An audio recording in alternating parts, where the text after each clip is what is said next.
Good morning students, welcome to the online classes of Adarsh Bal Niketan senior secondary school. आप सभी का class 10th की mathematics की क्लास में वेलकम है। मैं आपका टीचर मैथमेटिक्स का, जो कि आपको एक्सरसाइज 3.6 लास्ट टाइम करा रहा था, आज उसे ही कंटिन्यू करूंगा। तो लास्ट क्लास में हम लोग ने कुछ क्वेश्चन, एक दो क्वेश्चन इंपॉर्टेंट डिस्कस किए थे डिस्टेंस स्पीड से रिलेटेड, और उसके अलावा उस डिस्टेंस स्पीड के क्वेश्चन के अलावा हम लोग आज जो भी एक्सरसाइज 3.6 में इंपॉर्टेंट क्वेश्चन है उससे थोड़े बहुत डिस्कस करेंगे और इसे कंप्लीट करेंगे। तो जिसका भी फिर ये कंप्लीट हो जाए, पेयर वर्क थर्ड चैप्टर तक कंप्लीट करके चेक करवा ले, और जिसका फर्स्ट तक चेक है वो सेकंड करके चेक करा ले, ठीक है ना, स्कूल खुलने से पहले। ओके, चलिए ध्यान दीजिएगा। Question number 1। तो मैंने कल जो एग्जांपल नंबर 19 बताया था वो इंपॉर्टेंट है, ठीक है ना। तो डिस्टेंस वगैरह का ध्यान रखिएगा। मैंने जो कल एक इंपॉर्टेंट कॉन्सेप्ट बताया था कि जब दो गाड़ी आपस में टकराएगी, दो गाड़ियों का एक्सीडेंट हो जाएगा, या दो ट्रेनें हैं एक दूसरे को पास करते हुए निकल जाएंगी, टकराएंगी नहीं, जैसे ही पास करके निकलेंगे उनकी स्पीड जुड़ जाती है। जबकि उसी टाइम, यानी कि दो ट्रेनें अपोजिट डायरेक्शन में तो स्पीड जुड़ जाएगी, लेकिन अगर वही एक नाव है जो पानी में, आप जिस पानी में चला रहे हो, अगर नाव और पानी का डायरेक्शन अलग अलग है तो स्पीड माइनस हो जाएगी। क्यों हो जाएगी, इसको आपको समझना है, एकदम क्लियर रखना है दिमाग में। अगर नहीं क्लियर है तो जरूर पूछ लीजिएगा, कंसल्ट कर लीजिएगा मुझसे। तो क्वेश्चन नंबर, इसमें सेकंड से लगाते हैं। एक रूट वाला क्वेश्चन लगा देता हूं क्योंकि बच्चों को रूट से थोड़ी सी घबराहट होती है। +3√y = 2। चलिए, घबराने की बात है ही नहीं, इसको भी सॉल्व करना है। Let 1/√x = p and 1/√y = q। तो क्या हो जाएगा, क्या हो जाएगा? आवर इक्वेशन बन 2p जाएगा plus 2p + 3q 3q = 2। इसी तरह इसमें एक जो नेक्स्ट वाला है 4√x + 3√y = 2। सर माइनस है। माइनस, देखो माइनस मैंने भी लगाया है, 3√y = 2, -1 है, -1। ओके, अब देखिएगा, ये वाला चेंज करेंगे इक्वेशन तो क्या बन जाएगा, 4p - 3q = -1। कैसे सॉल्व करूं? क्रॉस मल्टीप्लाई से करते p और q की वैल्यू एक साथ आ जाएगी। तो हमारा ये जो इक्वेशन है इसको ऐसे लिख दिए, 2p + 3q - 2 = 0। And other equation बनेगा 4p - 3q + 1 = 0। ठीक है ना। अब इसका cross multiplication using cross multiplication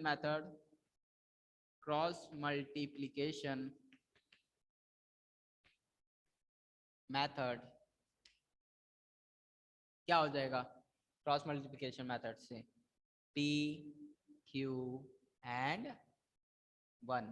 okay, क्या करते थे, सबसे पहले b1 b2 लिखते थे। b1 की वैल्यू क्या हो जाएगी, 3। इसके बाद क्या करते थे, c1 शायद ना, b1 just b1 c1 a1 हाँ, b1 c1 a1 b1 b1। Okay, b1। अब देखिए यहाँ पर c1 की वैल्यू क्या है, -2। b1 c1 a1, b1 c1 a1 and minus सिर्फ b1, फिर से +3। ऐसे ही होता था। इसी तरह नेक्स्ट वाले का देखिएगा, इस इक्वेशन के लिए b1 हो जाएगा -3, a1 हो जाएगा +4, c1 हो जाएगा +1 एंड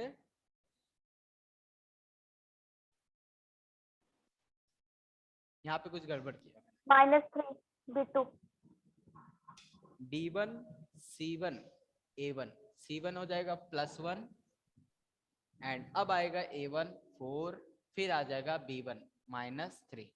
एक बार चेक कर लीजिएगा अपने से, b1 ये हो जाएगा c2, ठीक है, a2 4 एंड B2 -3। ठीक है, चलिए बस अब इसको सॉल्व करते हैं। तो क्या हो जाएगा, इसको सॉल्व करेंगे, इसको इससे करेंगे, इसको इससे करेंगे। ओके, तो करते हैं। P अपॉन क्या हो जाएगा, 3 बन जा 3 -3 into -2 -3 into -2 minus plus 6 is equal to Q upon क्या हो जाएगा, -2 into 4 -8 -2 and 1 upon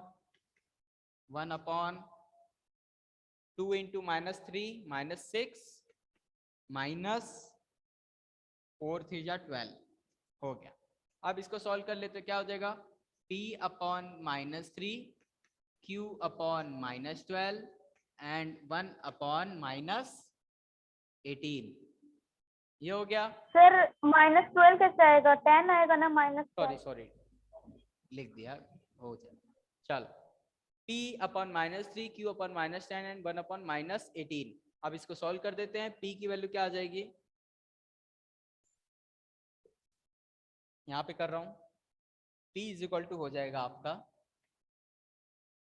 P is equal to हो जाएगा -3 अपॉन -18, ये हो जाएगा 1 upon 6 and Q is equal to क्या हो जाएगा, Q is equal to -10 upon 18 -18 हो जाएगा 5 अपॉन 9।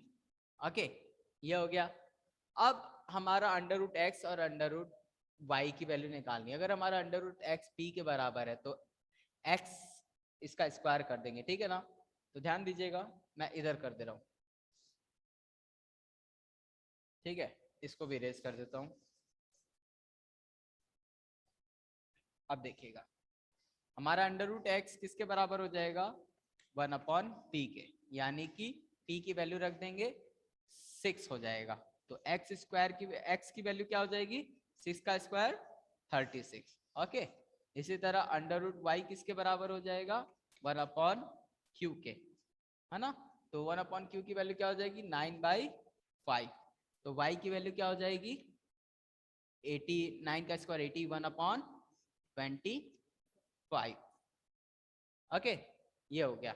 आई डोंट थिंक किसी को प्रॉब्लम होगी यहाँ तक। अगर किसी को प्रॉब्लम है तो जरूरत लगे तो बता सकता है। और क्या, इसको रेज कर रहा हूँ। सर पीछे तो x की वैल्यू 4 और y की वैल्यू 6 आ रही है। 4 and 6, नहीं 9, 4 and 9। 4 and 9। अच्छा, तो हमें लोग को शायद फिर से एक बार फिर देखना पड़ेगा क्या हुआ। रुकिए मैं देख रहा हूँ, ऐसा कैसे हो सकता है, कहीं सॉल्यूशन में गलती हो गई क्या। 2 अपॉन अंडर रूट एक्स, एक बार फिर से रफ कैलकुलेशन कर रहा हूँ फटाफट। -2 equal to 0 and 4 under root x -9 on under root y, और -1 है तो इधर आएगा +1 इक्वल टू 0। इक्वेशन तो सही है यहाँ तक, नहीं।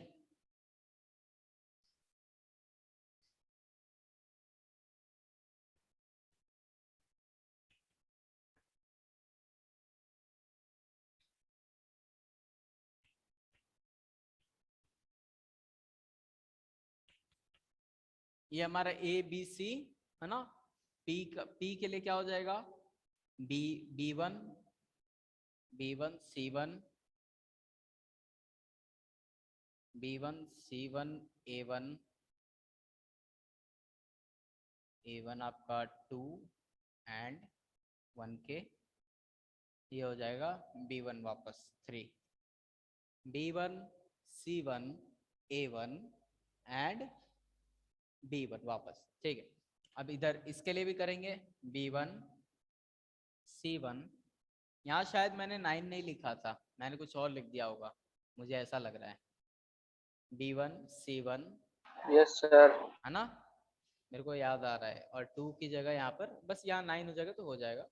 2 की जगह यहाँ पर हो जाए, और यहाँ पर B1 C1 A1 की जगह हो जाएगा 4, एंड C यहाँ पर B1 वापस आ जाएगा 9। अब सॉल्व कर लेते हैं, देख लीजिए। P का हो जाएगा 3 × 3 माइनस का माइनस 9 × 18, 3 - 18। ओके, देखिए पूरा चेंज हो गया। एंड इधर -2 × 4, 4 × 8 -8, एंड माइनस ये हो जाएगा Q अपॉन -8 -2, 1 अपॉन 9 × 18 -18 माइनस 4 × 3 = 12। अब देखिए चेंज हो जाएगी बहुत सारे, तो 18 में से 3 आपका 15 आ जाएगा। क्या हो जाएगा ये, इसको सॉल्व करेंगे तो P की वैल्यू आ जाएगी -15 अपॉन -30, क्या हो जाएगा 2, 1 अपॉन 2। तो P की वैल्यू 1 अपॉन 2, तो √x की वैल्यू देख लीजिए ना। अब आप देखेंगे √x क्या होता है 1 अपॉन P, यानी कि इसकी वैल्यू हो जाएगी 2, तो x की वैल्यू क्या हो जाएगी 4, x स्क्वायर करते हैं ना, तो x की वैल्यू 4 आ गई। एंड q की वैल्यू देख लीजिए, q = क्या हो जाएगा यहाँ पर -2 -10 एंड -30। हाँ देखिए हो गया -10 अपॉन -30, ये हो जाएगा 3 टाइम्स 1 अपॉन 3, एंड √y आपका क्या होता है 1 अपॉन q, तो क्या हो जाएगा 1 अपॉन ये हो जाएगा 3, तो y = 9। आ गया ना, नहीं आया? Yes sir. मैंने एक्चुअल में क्वेश्चन उतारते हुए गलत कर दिया होगा, यहाँ पे मैंने 5 लिख दिया था, मेरे को याद आ रहा है। ठीक है ना, इस वजह से हो गया था। चलिए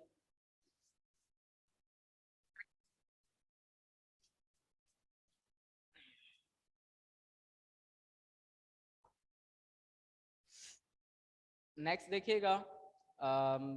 एक क्वेश्चन नंबर बता रहा हूं मैं।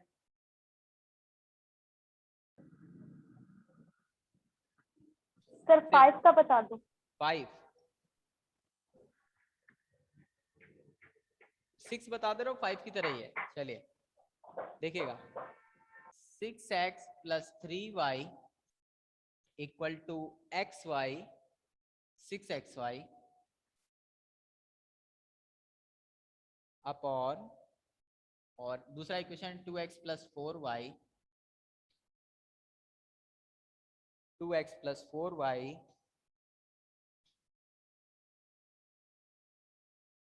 = 5xy। देखिए इसको क्या करेंगे, आप पहले जो है इस xy वाले क्वांटिटी को इधर ले आइए। कैसे लाएंगे, इस xy यहाँ मल्टीप्लाई में तो इधर आएगा तो डिवाइड में, तो क्या हो जाएगा 6x + 3y upon xy = 6, and 12x + 4y upon xy = 5।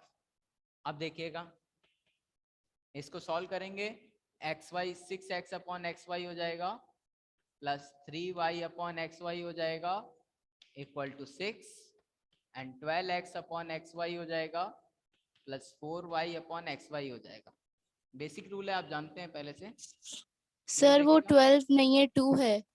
2 है क्या, देखिए हो जाता है, बस यही सब ध्यान देते रहिएगा, बाकी तो x से x कैंसिल हो जाएगा, y से y कैंसिल हो जाएगा, यहाँ भी x से x, y से y। ओके, अब देखिएगा क्या हो जाएगा, ये 6 upon y plus 3 upon x = 6, and 2 upon y plus 4 upon x = 5। ठीक है ना, यहाँ तो हो गया। अब let 1 upon x = p and 1 upon y = q। ठीक है ना, तो क्या हो जाएगा पहला equation, so our equation become, लिख देंगे, so our equation become, equations become, क्या बन जाएगा नई equation, 6p + 3q = 6, next 2p + 4q = 5। ठीक है ना। और सारे लोग व्हाट्स ये क्या बोलते हैं जूम का जो चैट है इस पे भी अटेंडेंस दे दीजिएगा, ठीक है ना, जितने भी लोग अभी ऑनलाइन है। तो ये देखिएगा यहाँ तक हो गया, हमारे इक्वेशंस रेडी हो गए, अब इसे सॉल्व करना है।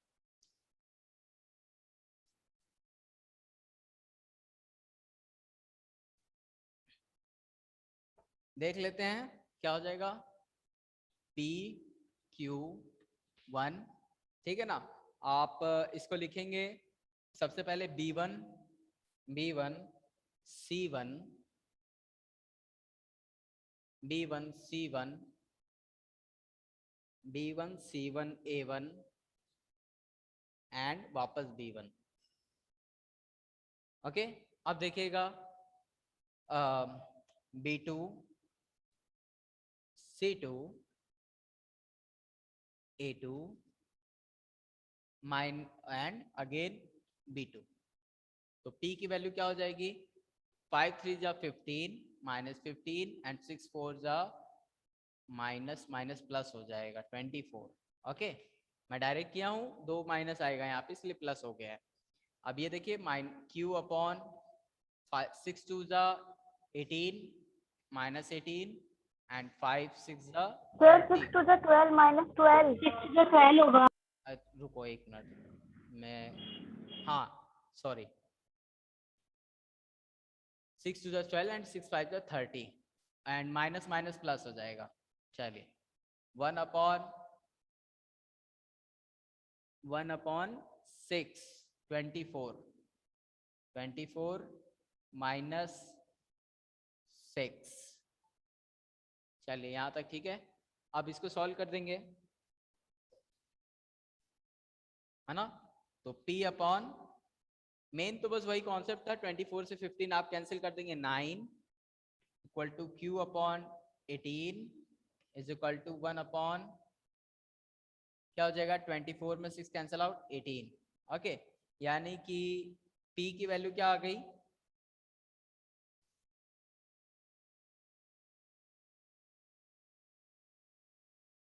P की वैल्यू आ गई 9 अपॉन 18। तो क्या हो जाएगा 1/2। तो x हमारा हो जाएगा इनवर्स ऑफ P, यानी कि x की वैल्यू हो जाएगी 2 एंड Q हमारा क्या हो जाएगा 1। 18 अपॉन 18 कैंसिल हो जाएगा, आ जाएगा 1। तो हमारा जो y होगा वो भी वैल्यू होगा 1। हो गया सॉल्व, ठीक है ना। किसी को कुछ पूछना है और, नो सर। ठीक है, अब कर लोगे ना सवाल इसमें। यस ठीक, तो सर, इसमें ये और कोई 8 सवाल का आप जानना कैसे चाहते होगा? हो। 8 8 वाला बोला ना। जी सर। Yes sir. देखिए मैं इसको इसको सिंप्लीफाई कर दे रहा, बाकी आप कर लेंगे ना। तो 8 यस को सर। करने के लिए x plus y and x minus y, 3x plus y है,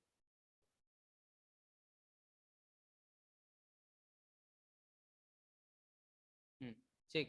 देखिए आपका जो पहला इक्वेशन है 3x प्लस वाई एंड दूसरा एक plus 1 upon 3x minus y equal to 3/4। Next 1 upon 2 times of 3x plus y minus 1 upon 2 times of 3x minus y is equal to -1/8। अब देखिएगा जो क्वांटिटी दोनों में कॉमन दिख रही है उसी को P और Q मानेंगे। तो देखिए 1 अपॉन 3x प्लस वाई दोनों में कॉमन है, तो let P is equal to 1 upon 3x plus y and Q is equal to 1 upon 3x minus y. Okay, तो क्या हो जाएगा हमारा equation, P plus Q equal to 3/4 and next वाला इक्वेशन क्या बनेगा, 1/2 times of P plus 1/2 times of Q is equal to -1/8। Reduce हो गया, अब कर लोगे। यस सर, अब कर लेंगे। कोई ऐसा जो ना कर पाए तो बोले। No sir sir. कर लेंगे। अब एक चीज इसमें ध्यान रखिएगा, मतलब ध्यान क्या, बताइए मेरे को कि ये किस टाइप का इक्वेशन है, मतलब इसका नेचर ग्राफ, इसका नेचर कैसा होगा, देख के बता सकते हैं। पैरेलल होगा, इंटरसेक्टिंग होगा, कोइंसिडेंट होगा।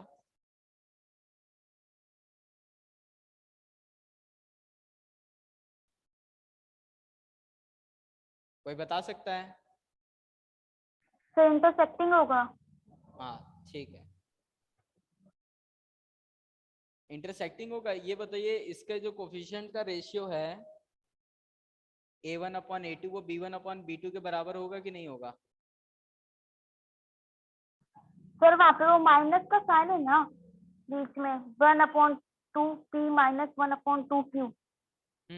यहाँ माइनस, मैंने प्लस लिख दिया था, चलो हाँ माइनस। तो इंटरसेक्टिंग होगा या पैरेलल होगा या कोइंसिडेंट होगा? इंटरसेक्टिंग। किसी को डाउट है कि इंटरसेक्टिंग नहीं होगा तो बोलिए, बता दूं। सर क्लियर है बता दो सबको? एक बार। चलो देख लो एक बार, इसका कोफिशिएंट 1 है, इसका भी कोफिशिएंट 1 है, यानी कि इंटरसेक्टिंग कब होता है? जब A1/A2 is not equal to B1/B2। तो A1 की वैल्यू क्या है यहाँ पर? 1। A2 की वैल्यू क्या है? 1/2। और B1 की वैल्यू क्या है? 1।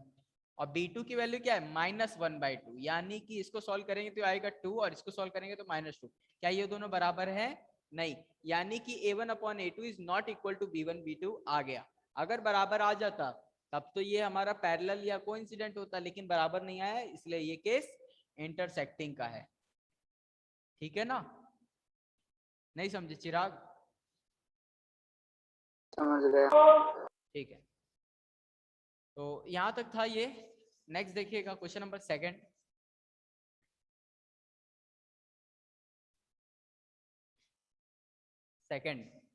सेकंड में जो फर्स्ट था वो आपके लिए होमवर्क था। इसमें क्वेश्चन नंबर मैं बता रहा हूं, देखिए।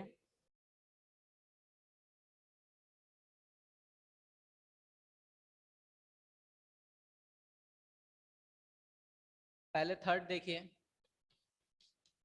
कितने लोग कर सकते हैं third?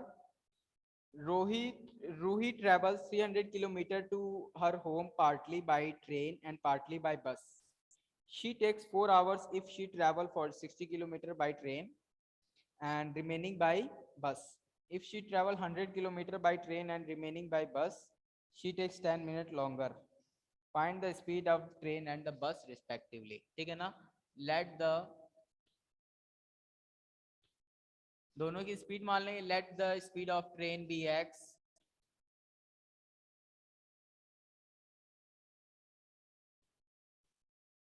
Kilometre per hour and let the speed of bus be y kilometre per our.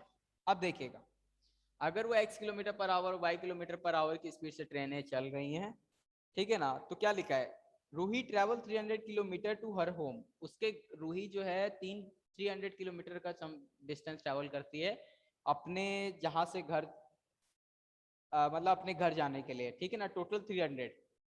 उसने पार्टली डिस्टेंस, है ना, टोटल 300 का जो डिस्टेंस है, देखिए ये पता है हमको, speed is equal to distance upon time. तो distance is equal to speed into time, ठीक है ना। तो जब वो बस से पहले, जब वो 300 किलोमीटर का जो डिस्टेंस चली है, उसने she takes 4 hour if she travel 60 kilometer by train. 60 kilometer का डिस्टेंस ट्रेवल करती है ना, 60 kilometer by train and the remaining by the bus. वो 60 किलोमीटर का डिस्टेंस 300 में से 60 तो ट्रेवल करती है किससे? ट्रेन से, है ना। And rest of them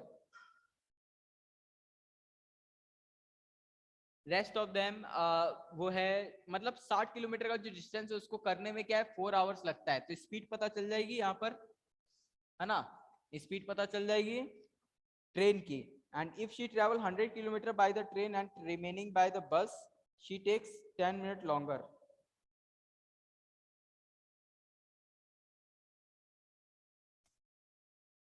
T1 T2 का सम 4 आवर्स दिया है।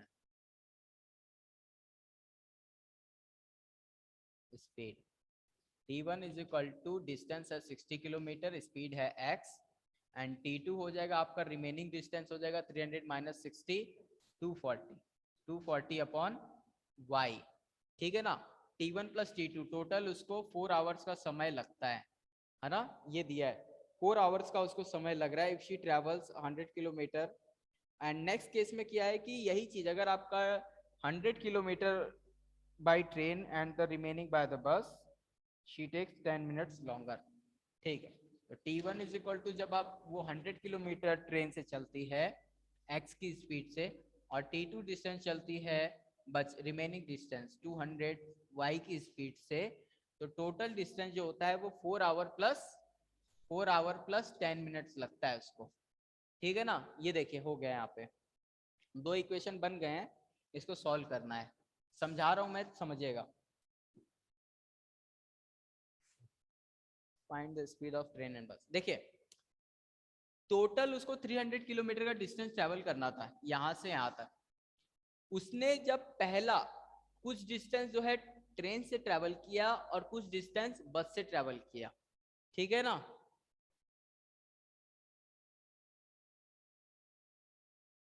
तो जब उसने 60 किलोमीटर यहां से यहां तक का 60 किलोमीटर का जब डिस्टेंस उसने ट्रेवल किया x की स्पीड से, तो T1 समय लगा। और फिर बचा हुआ जो डिस्टेंस था 300 माइनस 60 240 डिस्टेंस 240 किलोमीटर उसने जो ट्रेवल किया वो T2 समय लगा y की स्पीड से। और ये कहा है कि टोटल उसको यहां से आने में 4 घंटे का समय लगा। ठीक है ना, टोटल यहां से यहां तक आने में 4 घंटे का समय लगा। तो ये हो जाएगा T1 plus T2 equal to 4 hours. Hours को मिनट में कर देंगे या सेकंड में कर देंगे, जो आपकी चॉइस हो। एंड इधर देखिएगा इस 4 आवर, इस मिनट को भी 10 मिनट्स को भी आवर में कन्वर्ट कर देंगे। 1 मिनट इक्वल टू 1/60 आवर, तो 10 minute is equal to 1/6 hour. ठीक है ना, इस बात का ध्यान रखिएगा। नेक्स्ट देखिए इधर भी यही चीज हो रहा है, इधर भी T1 plus T2 is equal to 4 hour plus 10 minutes. T1 की वैल्यू रख देंगे, T2 की रख देंगे, इधर भी T1 रख देंगे, T2 रख देंगे, और ये 2 इक्वेशन रेडी हो जाएगा। समझ में आ रहा है कि नहीं बात?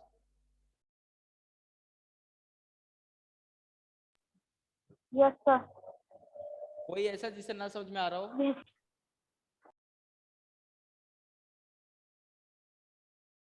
No sir. ठीक, ध्यान दीजिएगा। अब अगर वो शुरू में ट्रेन से जो है पहले तो 60 चल रहा था, अगर वो 100 ट्रेवल कर लेता है तो बचे हुए 200 को जब वो बस से करेगा, है ना, बचे हुए 200 किलोमीटर के डिस्टेंस को जब बस से ट्रेवल करेगा, तब टोटल समय उसको जो लगेगा वो 10 मिनट ज्यादा लगेगा पहले से। तो पहले 4 घंटा लग रहा था, तो अब 4 घंटा 10 मिनट लगेगा। अब 4 आवर 10 मिनट को कन्वर्ट कर लेंगे आवर्स में, तो हो जाएगा 4 होला 1/6 आवर्स। ठीक है ना, इस बात का ध्यान रखिएगा। ये हो गया 4 वाला 1/6 आवर्स। अब इसमें T1 और T2 की वैल्यू इसमें रखेंगे और सॉल्व कर लेंगे। कोई ऐसा जो जिसको लग रहा है कि नहीं कर पाएगा?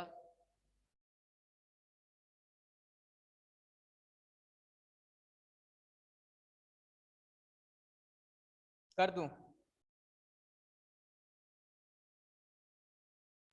सर कर लेंगे। इक्वेशन रेडी है, देखिए इक्वेशन क्या बन जाएगा, 60/x plus 240/y is equal to 4 hours, है ना, and 100x plus 200y upon 4 होला 1/6 आवर। अब 1/x और 1/y को p और q मानेंगे और जैसे पहले किया वैसे कर देंगे। अभी भी कोई नहीं कर पाएगा? सर कर लेंगे। कर लेंगे सर। आप कर लोगे ना। देखो इक्वेशन रेडी हो गया, इस 1/x को p मान लेना, 1/y को q मान लेना।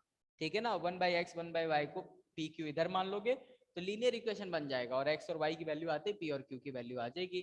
तो सॉरी, p और q की वैल्यू आते ही x और y आ जाएगा, और आपका ट्रेन का स्पीड और इसका बस का स्पीड पता चल जाएगा। ठीक है ना। नेक्स्ट क्वेश्चन, क्वेश्चन नंबर 2 देख लीजिए, बताने जा रहा हूं।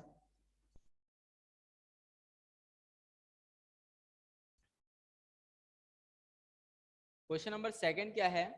2 women and 5 men can together finish a embroidery work in a 4 days. Okay.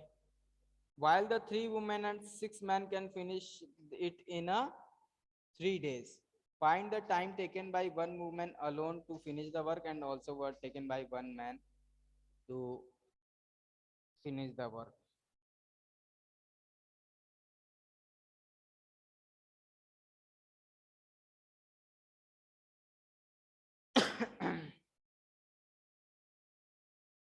Let the time taken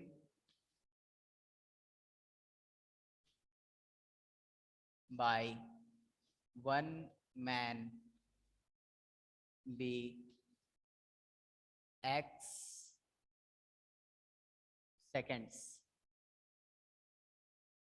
x days में चल रहे हैं, and let the time taken by one woman be y days. ठीक है ना। x days and y days के बारे में जानकारी दे दिया है। अब देखो बोला है कि 2 मैन और 2 वुमेन और 5 मैन मिलकर उस काम को 4 days में फिनिश करते हैं। ठीक है ना। तो एक पर्सन x days ले रहा है, तो एक बात बताइए, अगर आपको कॉन्सेप्ट क्लियर हो, किसी एक काम को करने में आपको 10 दिन लगता है, ठीक है ना। तो आपके संग अगर एक साथी मिल जाएगा तो आपको उस काम करने में ज्यादा दिन लगेगा या कम लगेगा? कम लगेंगे सर। कम लगेगा। कम लगेगा। तो ये कॉन्सेप्ट है डायरेक्ट और इनवर्स प्रोपोर्शन का। डायरेक्ट एंड इनवर्स प्रोपोर्शन क्या होता है इसको एक बार शॉर्ट में बता रहा हूँ। क्लास 8th में आता है ये topic, direct and inverse proportion. इसमें क्या कहते हैं, जब 2 चीजें डायरेक्ट प्रोपोर्शन में होती हैं, यानी कि एक के बढ़ने से दूसरा भी बढ़े, ठीक है ना, तो उससे बोलेंगे डायरेक्ट प्रोपोर्शन। यानी कि इस तरह से एग्जांपल लीजिए, अगर आपको एक पेन खरीदनी है 10 रुपया लगेगा, 10 पेन खरीदनी तो और ज्यादा रुपया लगेगा। तो यानी कि एक को बढ़ाओगे तो दूसरा बढ़ेगा, और अगर आप पैसा बढ़ाओगे तो पेन ज्यादा आएगी, है ना। तो ये हो गया डायरेक्ट प्रोपोर्शन। लेकिन इनवर्स क्या होता है, आप 1 किलो खाना, मतलब 1 kg का 1 kg का जो क्या बोलते हैं वजन का कोई ऑब्जेक्ट है, आप अकेले उठाओगे आपको ज्यादा जोर लगेगा, लेकिन 2 लोग मिलके उठाओगे तो आपको कम वजन लगेगा, है ना। या फिर किसी काम को आप अकेले 3 दिन में करते हो, तो आपका दोस्त आ जाएगा तो आप हो सकता है आधे दिन, कल के आधे दिन में कर लो, 1.5 दिनों में। और 3 लोग मिल जाओ तो 1 ही दिन में कर दोगे। तो ऐसा कुछ है, जितने ज्यादा वर्कर उतना कम समय। तो यानी कि एक के बढ़ने से दूसरा घट रहा है। यानी कि अगर आप समय घटाना चाहते हो तो आदमी बढ़ाओ। मैं चाहता हूं कि मेरा घर 10 दिन नहीं 3 दिन में तैयार हो जाए, तो मुझे लेबर्स बढ़ाने होंगे। लेकिन मैं चाहता हूं कि मुझे अपना काम 10 दिन में नहीं 15 दिन में खत्म करना है, तो मुझे अपने लेबर्स को कम करना पड़ेगा। समझ गए ना। तो जब 2 चीजें ए और बी, 2 क्वांटिटीज हैं, जब 2 चीजें ए और बी डायरेक्ट प्रोपोर्शन में होती हैं, तो इन दोनों का हमेशा जो डिवीजन होता है वो एक कांस्टेंट होता है, ध्यान रखना। लेकिन जब 2 चीजें इनवर्स प्रोपोर्शन में होती है तो इन दोनों का मल्टीप्लाई हमेशा कांस्टेंट होता है। ओके, तो अब टॉपिक पर आते हैं। हमारा आदमी और औरत 2 लोग हैं, माना मैन वुमेन 2 लोग हैं। अगर हमारे मैन वुमेन्स, है ना, नंबर ऑफ वर्कर्स, अगर हमारा जो किसी काम को फिनिश करते हैं x डेज में, है ना, तो ध्यान दीजिएगा इसमें वर्कर ज्यादा होंगे तो हमारा ये डायरेक्ट प्रोपोर्शन की इनवर्स प्रोपोर्शन होगा, यहाँ पर मल्टीप्लिकेशन कांस्टेंट होगा। तो देखिएगा 2 women and 5 men can together finish embroidery work in a 4 days, ठीक है ना। तो एक मैन आपका x डेज ले रहा है, ठीक है ना, एक मैन आपका x डेज ले रहा है, तो 5 मैन आपके जो लेंगे 5/x डेज लेंगे, है ना। So 5 men will take 5/x days। समझ गए कि नहीं बात? आप किसी काम को 3 दिन में करते हो तो आपके 2 दोस्त और आ जाएंगे, आप 3 लोग मिल जाओगे तो उस काम को एक ही दिन में कर दोगे, क्योंकि आप तीनों की कैपेसिटी सेम है काम करने की, है ना। तो वो जो काम है वो 1/3 डेज में खत्म हो जाएगा। तो यहाँ पर क्या हो जाएगा 5/x डेज। इसी तरह 3 क्या बोलते हैं 2 women will take 2/y days to finish work।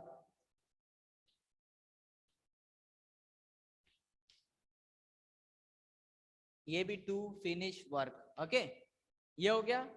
So total days is 4।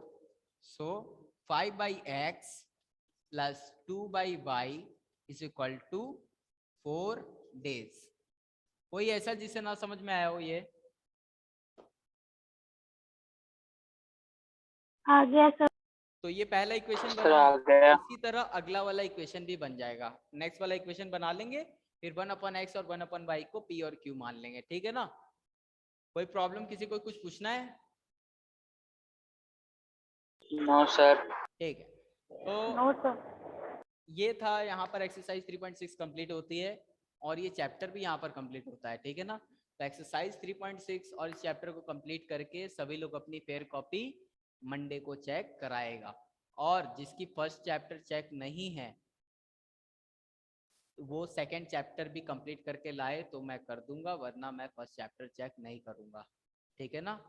तो ये बात का ध्यान रखिए। और सेकंड चैप्टर जिसका चेक नहीं है वो सेकंड चैप्टर मंडे को लेके आएगा।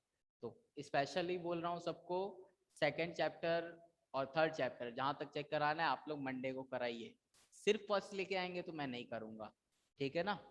चलिए, थैंक्स फॉर द ज्वाइनिंग।